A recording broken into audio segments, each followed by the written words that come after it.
අපේ මොනේ මාතෘකාව හැමෝම කියන්නේ ඉන්න මාතෘකාවක් ශ්‍රී ලංකාව මහ බැංකුවේ කාර්යයන් හැමෝම කාර්යයන් කියන එක තමයි සමාන නමක් ලියාගන්න මේ වගකීම් කියලා රිපෝට් එක ගන්න හරි ශ්‍රී ලංකාව මහ බැංකුවේ කාර්යයන් එහෙම නැත්නම් වගකීම් ඒකේ අපි ප්‍රධාන කාරණා දෙකක් ගන්නවා බෝඩ් එක බලන්න දැන් හරි දැන් ලියනවා පැත්තකින් කියන්න ශ්‍රී ලංකා මහ බැංකුවේ කාර්යයන් ප්‍රධාන සහ නියෝජිත කියලා කොටස් දෙකකට බෙදෙනවා. හරි මම දැන් වත් එක්ක ප්‍රධාන කාර්යයන් මම මෙතන ලිස්ට් එකට 6ක් ගන්නවා සහ නියෝජිත කාර්යයන් 3ක් ගන්නවා.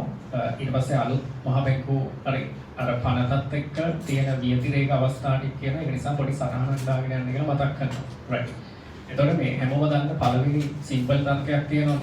හරි. ඒක තමයි මේ අපි දන්නවා මේ ප්‍රධාන මම අහන දේට උත්තර දෙන්න වෙන ගුණාරක කියන්න එපා. හරි වලට උස්සලා ප්‍රධාන ආර්ථික ප්‍රතිපත්ති. හරි ආර්ථික ප්‍රතිපත්ති ප්‍රධාන කොටස් කීයද? ඒකයි මොනවාද කොටස් දෙක? හරි ඉල්ලුම් කළමනාකරන ප්‍රතිපත්ති සහ සැපයුම් කළමනාකරන හරි සතුටින් මම මේ පැත්ත බලද්දි හරි. ඒකට අපි ඔයන් පේන්නේ කියලානේ. ඒතර ඉල්ලුම් කළමනාකරන සහ සැපයුම් කළමනාකරන ඊට පස්සේ ඉල්ලුම් කළමනාකරන ප්‍රතිපත්ති කොටස් දෙකයි මොනවාද?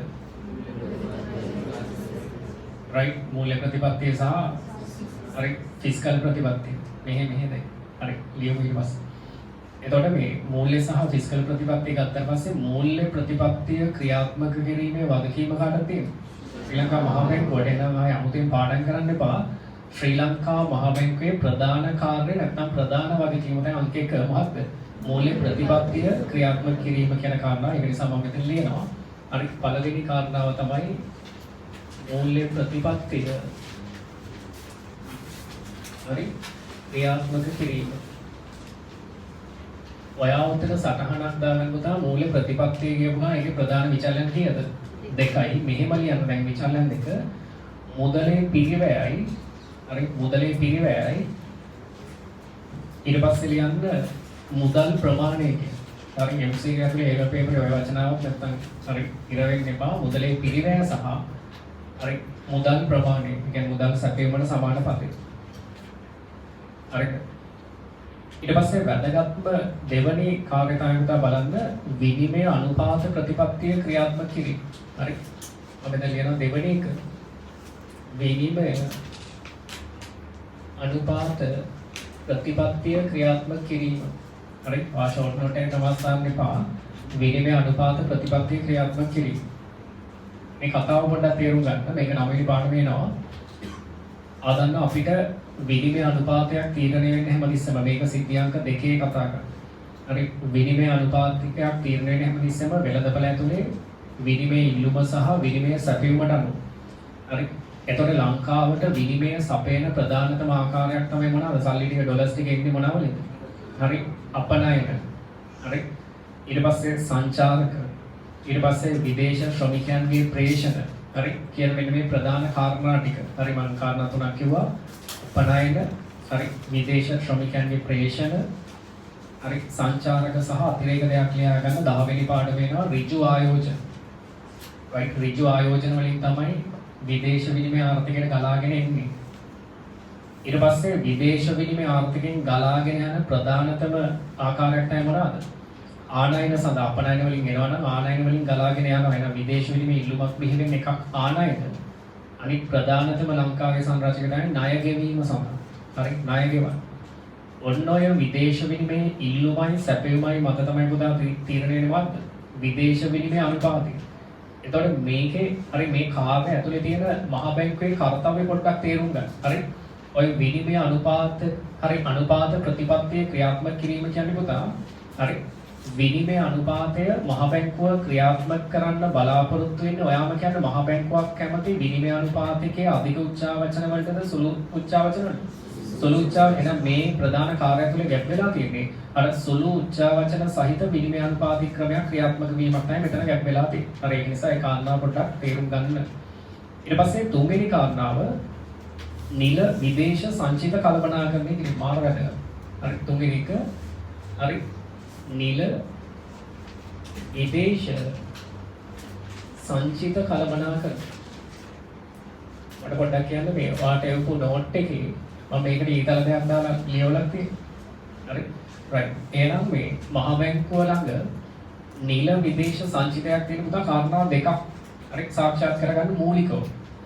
පළවෙනි කාරණා විදිහට හැමෝම සටහනක් දාගන්න මේ හරි ජාත්‍යන්තර වශයෙන් රුපියලේ ස්ථායීතාවය රැක ගැනීමට හරි යාළුවෝ බලන්න එපා බං දැන් රැකලා තුන්වෙනි කරුණට එක ඊතලයක් දාලා ලියන්න ජාත්‍යන්තර වශයෙන් රුපියලේ ස්ථායීතාවය රැක ගැනීමට හරි අපේ ඩොලර්ස් ටිකක් ඕනේ පුතා ජාත්‍යන්තර වශයෙන් රුපියලේ ස්ථායීතාවය රැක ගන්න මේක 10 වෙනි පාඩමේ ප්ලේලිස්ට් එක ඇති අරන් බලන්න ලස්සනට කියලා දෙනවා අමාරුම පාඩම හරි ඊට පස්සේ තව එකක් ලියන්න දෙවෙනි එක ජාත්‍යන්තර ගනුදෙනු නිදහසේ කරගෙන යාමට හරි ලියන්න ජාත්‍යන්තර ගනුදෙනු නිදහසේ කරගෙන යාම හරි පිටරට හරි වගේ සහෝදරයෙක් කවුරු හරි ඉන්නවනම් ඉගෙන ගන්න ගිහිල්ලා තියනවා නම් හරි අදාළ පාර්ශ්වයෙන් සල්ලි ටිකක් යවන්න නම් බැංකු ක්‍රමය ඇතුලේ සල්ලි දෙනවා. ඒතර මහා බැංකුව මේ නිල සංචිතයක් පවත්වාගෙන යන එකක් තමයි හරි වට සල්ලි ටික ලේසියෙන් යවන්න පුළුවන්.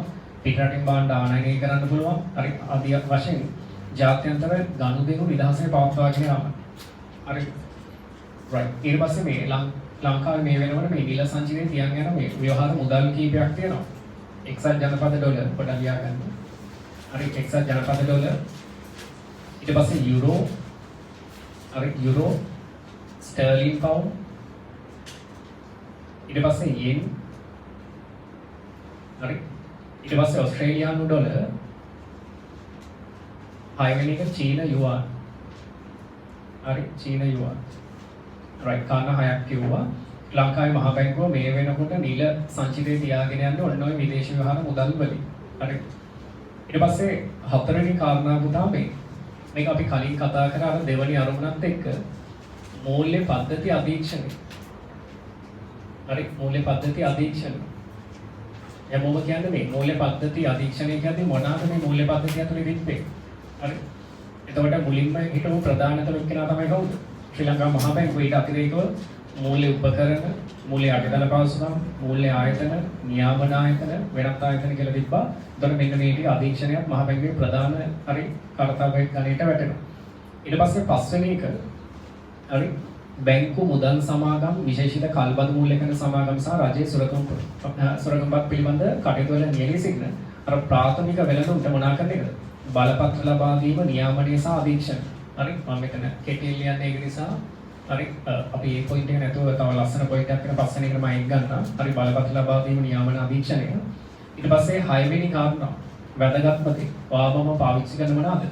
ව්‍යවහාර මුදල් නිකුත් කිරීමේ බලය තියෙන්නේ හරි මහ බැංකුවට ඒක නිසා යාගේ ප්‍රධාන කාර්යවල පුතා හරි 6 වෙනි එක ඒක හරි මම මෙතන ලියනවා ව්‍යවහාර මුදල් නිකුතුව කියලා. හරි මුදල් මවන්න පුළුවන් කාටද? හරි මුදල් මවන්න පුළුවන් කාටද? වාණිජ බැංකු පද්ධතියකට. හැබැයි පුතා මුදල් නිකුත් කරන්න පුළුවන්. මුදල් නිකුත් කරනවා කියන්නේ අච්චු ගහන්න පුළුවන් එකම වගකීම තියෙන කාට විතරද? ශ්‍රී ලංකා මහ බැංකුවට විතරද? ඊට පස්සේ 7 වෙනි එක මහා බැංකුවේ පියවීම් ගිණුම් පවත්වාගෙන යන මූල්‍ය ආයතන වලට නිෂ්කාශන සහ පියවීමේ පහසුකම් සපයා දෙන අර පුතා මම කියන්නේ මේ.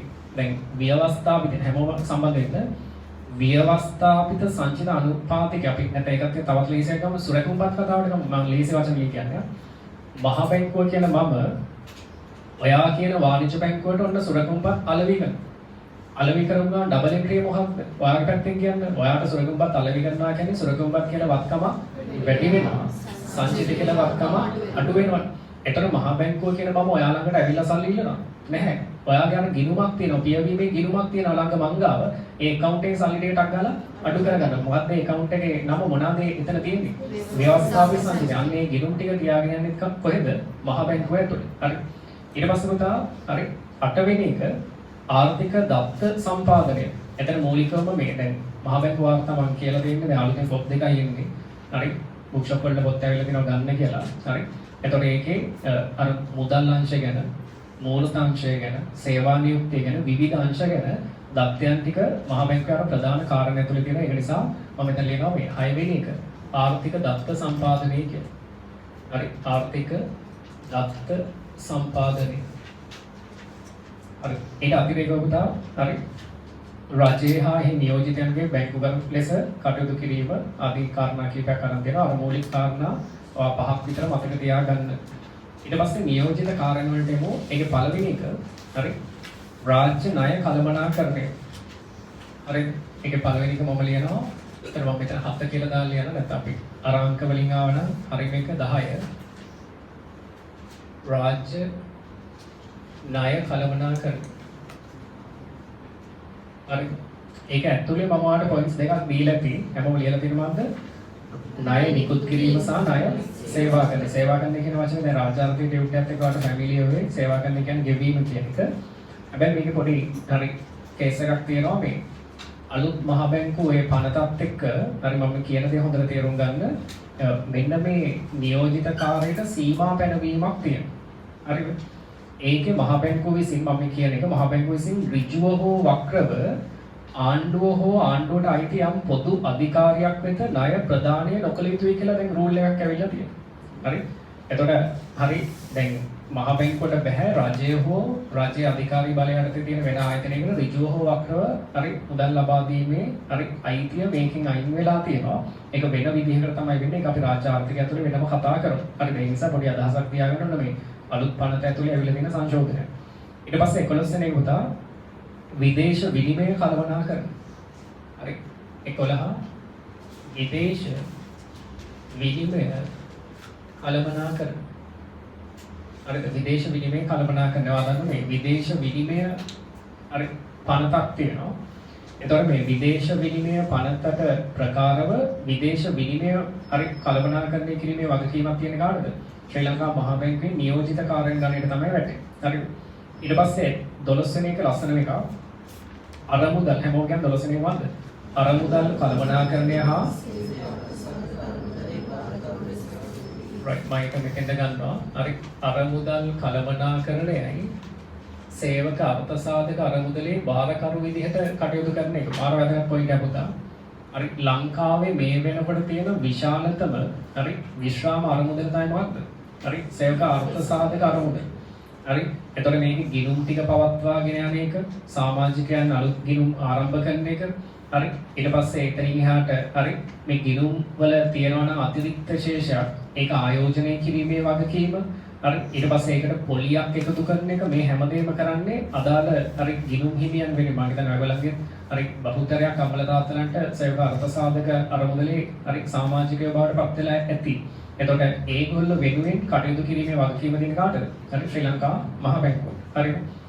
ඊට පස්සේ 13 වෙනි එක ලස්සන පොයින්ට් එක මම අතිරේක කරුණක් දුන්නා උදා මේ මූල්‍ය අන්තර්ගත භාවය. හරි හැමෝම මේ ලියලා තියෙන ඡේද කියවල මූල්‍ය අන්තර්ගත භාවය කියන්නේ මොකක්ද?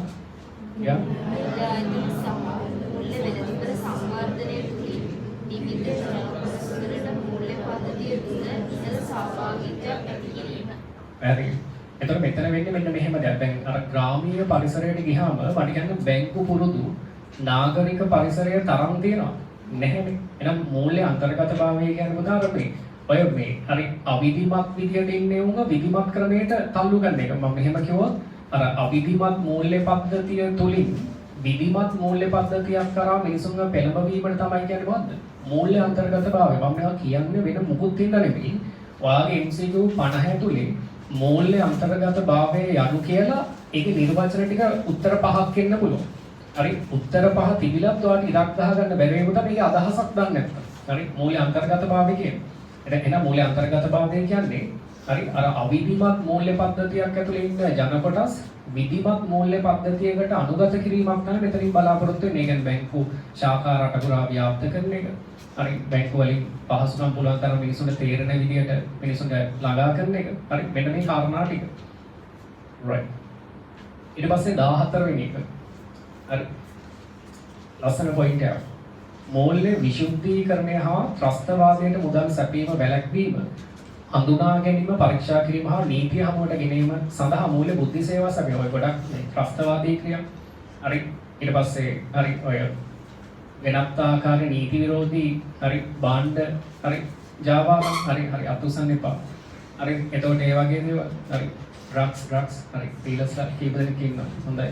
හරි එතකොට ඒක නිසා මේ ඒ වගේ දේවල් සම්බන්ධයෙන් අර මූල්‍ය බුද්ධි සේවා සැපීමත් මහ බැංකුවේ අර ප්‍රධාන කාරණ වලට අතිරේක කාර්යයක් විදිහට පුතා තියෙනවා. එතකොට ඒකට ඕනේ කරන අර මේ ප්‍රධානයේ දත්තයන් ටික හැමෝටම දෙන්න ආකෝල්ලයක් දුන්නට යාළුවගේ ඩීටේල්ස් දෙන්න. හරි පොලිසිය ඊට පස්සේ දූෂණ මර්දන ඒකක තියෙනවා. අන්න ඒගොල්ලන්ට තමයි නීතියෙන් බැඳිලා තියෙන්නේ. හරි. සහ 15 වෙනි එක බලන්න ජාත්‍යන්තර නියෝජිත ආයතන සම්බන්ධීකරණය කිරීම. හරි. ඒ යටතේ උදාහරණ දීලා තියෙනවා IMF, ලෝක බැංකුව, ආසියානු සංවර්ධන බැංකුව සහ ණය ශ්‍රේණිගත කිරීම ආයතන කියන එක. අන්න ඒක තමයි 15 වෙනි නියෝජිත කාර්යභාරයට පත් වෙන්නේ.